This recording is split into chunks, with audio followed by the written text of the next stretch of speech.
Everyone, আসসালামু আলাইকুম। Welcome back to my channel cooking lovers by সিলমন।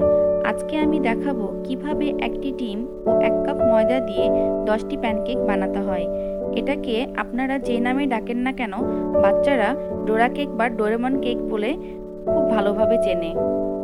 এটি আপনারা বাচ্চাদের সকালের নাস্তা, স্কুলের টিফিন বা বিকালের নাস্তা বা যে কোনো সময় বানিয়ে দিতে পারেন খুব সহজেই এবং খুব তাড়াতাড়ি এটা বানানো যায়।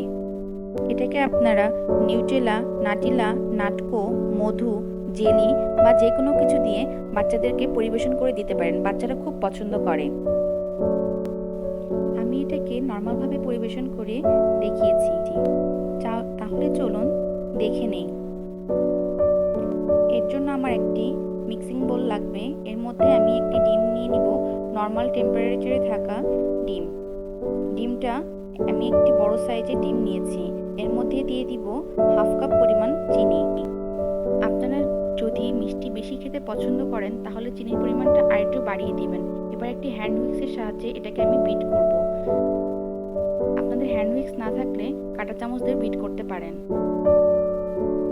এটাকে আমি ততক্ষণ পর্যন্ত বিট করব যতক্ষণ না পর্যন্ত চিনিটা ভালোভাবে গলে যায়।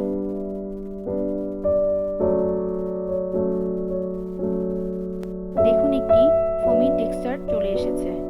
এর মধ্যে আমি দিয়ে দিব তেল। এখানে আমি তেল ব্যবহার করেছি 1/4 কাপ। তারপর আবারও ভালোভাবে নেড়ে চেড়ে 2 মিনিট মতো বিট করে নিব। এর মধ্যে দিয়ে দিব আমি শুকনো উপকরণগুলো।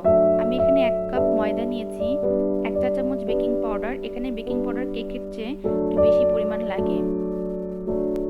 তারপরে শুকনো উপকরণগুলো আলতো হাতে চেলে নিব। তারপরে দিয়ে দিব আমি এর মধ্যে 1 চিমটি পরিমাণ লবণ। তারপরে ভালোভাবে মিশিয়ে নিব।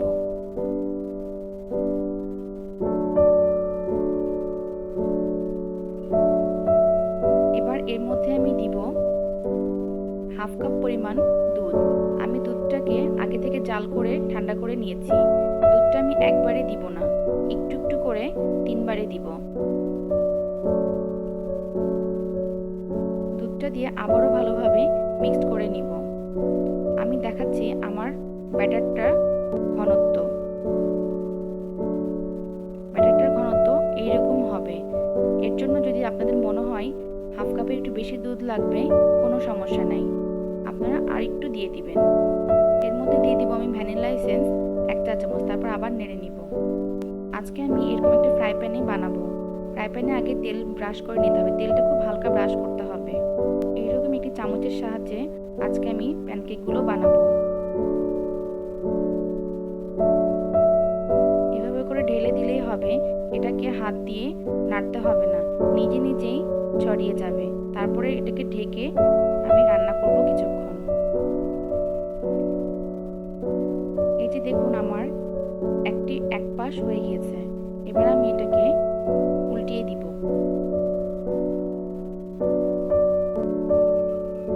জিনিসটা আমার কতটা ফুলে গেছে আপনারা হয়তো দেখেই বুঝতে পারছেন।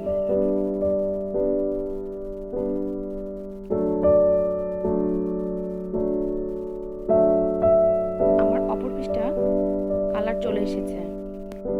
এভাবে করে আমি সবগুলো একে একে বানিয়ে নিব। তাহলে ফিরে আসলাম সবগুলো বানানোর পর। আমার ডোরা কেক বা ডোরেমন কেক বানানো হয়ে গেছে। এবার পরিবেশনের পালা। ফিরে আসছি পরিবেশনের পর। তৈরি হয়ে গেল আমার প্যানকেক। একটি ডিম ও 1 কাপ ময়দা দিয়ে কিভাবে সহজে প্যানকেক বানাতে হয় তা আজ আপনাদের আমি দেখালাম। আমার টোটাল 10টা হয়েছিল, কিন্তু আমার বাচ্চারা বানাতে বানাতে খেয়ে ফেলেছে। আমার টোটাল প্যানকেক বানাতে আমি মাত্র 2 বার তেল ব্রাশ করেছি। প্রথম 2-1টা প্যানকেক আপনাদের মনমতো কালার নাও হতে পারে, আমারও তাই হয়েছে, কিন্তু ভয়ের কোনো কারণ নাই। পরবর্তীগুলো এক সুন্দর কালার চলে আসবে। এই যে দেখুন আমারটাও প্রথমটা কালারটা সুন্দর আসে নাই, কিন্তু আমি এটা আপনাকে একটু ভেঙে দেখাচ্ছি এটা কতটা স্পঞ্জি ও ফ্লাপি হয়েছে। স্কিনে দেখে হয়তো বুঝতে পারছেন। এই যে দেখুন আমি হাত দিয়ে ভেঙে দেখাচ্ছি। আমার রেসিপিটি ফলো করলে আপনাদেরও এরকম ফ্লাফি হবে ইনশাল্লাহ। আশা করি আজকের এই এপিসোড আপনাদের ভালো লেগেছে। তাহলে যদি ভালো লেগে থাকে তাহলে আমার চ্যানেলটিকে প্লিজ সাবস্ক্রাইব করবেন এবং পাশে থাকা বেল আইকনটি ক্লিক করবেন। তাহলে আজ এ পর্যন্ত, আল্লাহ হাফেজ।